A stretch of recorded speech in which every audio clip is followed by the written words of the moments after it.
যেভাবে বিসিবিকে যেভাবে এই এখন আর বাংলাদেশ ক্রিকেট বোর্ড এটা নাই, এটা হয়ে গেছে হচ্ছে বাপের দোয়া ক্রিকেট বোর্ডে পরিণত হয়েছে, যেভাবে দখল করা হয়েছে বাপের দোয়া ক্রিকেট বোর্ড। এবং আমি যখন এই জায়গায় কথা বলছি ঠিক এই মুহূর্তে 28 জন বিচারককে মাননীয় স্পিকার তাদেরকে শোকজ দেওয়া হয়েছে, তাদের ব্যক্তিগত তাদের চ্যাট গ্রুপে তারা হচ্ছে তাদের মতামত প্রকাশ করার কারণে বিচারকদের হচ্ছে মাননীয় স্পিকার শোকজ দেওয়া হয়েছে। ধন্যবাদ মাননীয় স্পিকার।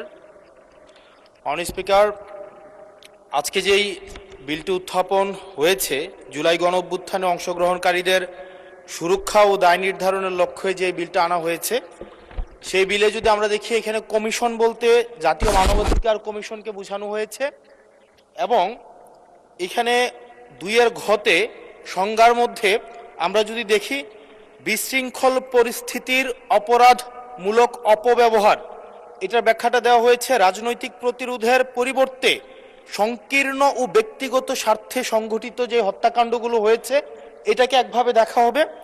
আর আরেকটা হচ্ছে গণতান্ত্রিক ব্যবস্থা পুনরুদ্ধারের উদ্দেশ্য যেই কার্যাবলীগুলো সংগঠিত হয়েছে সেটাকে একভাবে দেখা হবে। মাননীয় স্পিকার, প্রবলেমের জায়গাটা যেটা সেটা হচ্ছে সংকীর্ণ ও ব্যক্তিগত স্বার্থে যে ধরনের সংগঠিত হত্যাকাণ্ড হয়েছে সেটাকে কে ডিফাইন করবে, সেটাকে কিন্তু ডিফাইন করবে এই আইন অনুযায়ী জাতীয় মানবাধিকার কমিশন। অর্থাৎ এই ইনডেমনিটিটা জাতীয় মানবাধিকার কমিশনের উপরে নির্ভর করবে। এবার এই জাতীয় মানবাধিকার কমিশনের যে অধ্যাদেশ সেটা কিন্তু ইতিমধ্যে ল্যাপস করে দেওয়ার প্রস্তাব দেওয়া হয়েছে। এখন এই জাতীয় মানবাধিকার কমিশনটা এটা যে 2009 সালের অনুযায়ী যদি চলে তাহলে সেটা কিন্তু পুরোপুরি সরকার নিয়ন্ত্রিত একটা মানবাধিকার কমিশন। যেই মানবাধিকার কমিশন বিরোধী দল ও মতকে দমনের জন্য ব্যবহার করা হয়েছে, ভিকটিম ব্লেমিং এর জন্য ব্যবহার করা হয়েছে, যেই মানবাধিকার কমিশন গুম খুনের বৈধতা উৎপাদন করা হয়েছে।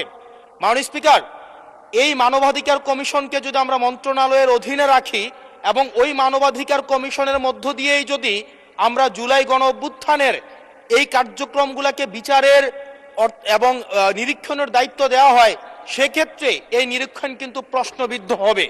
এছাড়াও আমরা যদি দেখি সাংবিধানিক প্রতিষ্ঠানগুলোকে যেভাবে নগ্নভাবে দলীয়করণ করা হচ্ছে, ইতিমধ্যে বাংলাদেশ ব্যাংকে যেভাবে দখল করা হয়েছে, যেভাবে বিসিবিকে যেভাবে এখন আর বাংলাদেশ ক্রিকেট বোর্ড এটা নাই, এটা হয়ে গেছে হচ্ছে বাপের দোয়া ক্রিকেট বোর্ডে পরিণত হয়েছে, যেভাবে দখল করা হয়েছে বাপের দোয়া ক্রিকেট বোর্ড।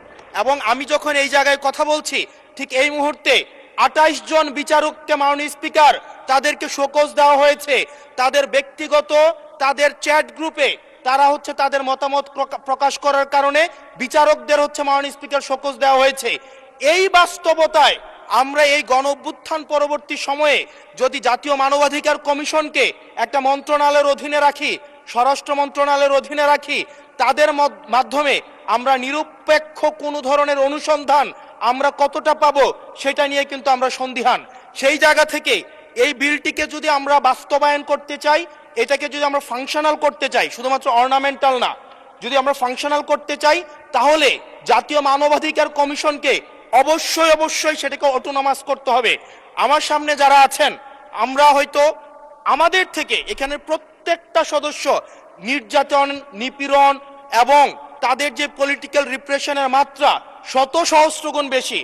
আমরা তাদের কাছে প্রত্যাশা করেছিলাম এই জাতীয় মানবাধিকার কমিশনকে তারা একটা স্বতন্ত্র বডিতে নিয়ে যাবে, অথচ আমরা দেখলাম যারা সবচেয়ে বেশি নির্যাতিত হয়েছে, নিপীড়িত হয়েছে, তারাই এটাকে একটা মন্ত্রণালয়ের অধীনে রাখতে চাচ্ছে। এই অজুহাতে যে জাতীয় মানবাধিকার কমিশন যদি অটোনমাস হয়ে যায় তাহলে সেটাকে হচ্ছে এটার জবাবদিহিতা কিভাবে নিশ্চিত হবে। মাননীয় স্পিকার, আমাদের ইলেকশন কমিশন, আমাদের হচ্ছে পিএসসি, আমাদের হচ্ছে দুর্নীতি দমন কমিশন, যদিও এটা কাজের কেতাবে কেতাবে আছে, গোয়ালে নাই, কিন্তু এটা কিন্তু একাডেমিক ভাবে এটাকে ইভেন ইন্টারন্যাশনালিও এই জিনিসটা কিন্তু অটোনমাস হওয়ার কথা।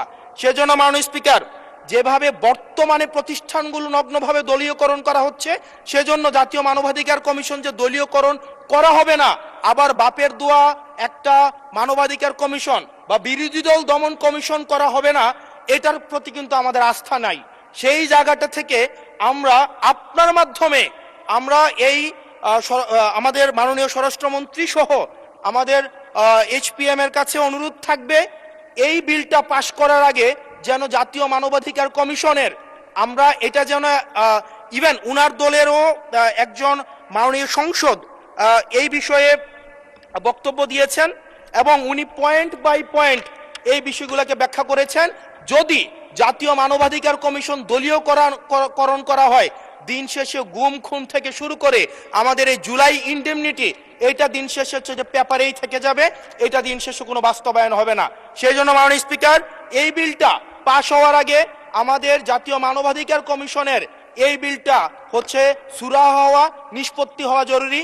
না হয় বিসিবির মতো আমরা আবার বাপের দোয়া কমিশন দেখতে পাবো, আমরা হচ্ছে বাংলাদেশ ব্যাংকের মতো আবার দলীয়করণ দেখতে পাবো, আমরা বিশ্ববিদ্যালয়গুলোকে যেভাবে এক ধরনের দলীয়করণ করা হয়েছে আমরা সেটি দেখতে পাবো, আমরা বিচার বিভাগকে আবার যেভাবে এখন ভয়ের মধ্যে নিয়ে যাওয়া হচ্ছে। ধন্যবাদ মাননীয় সদস্য।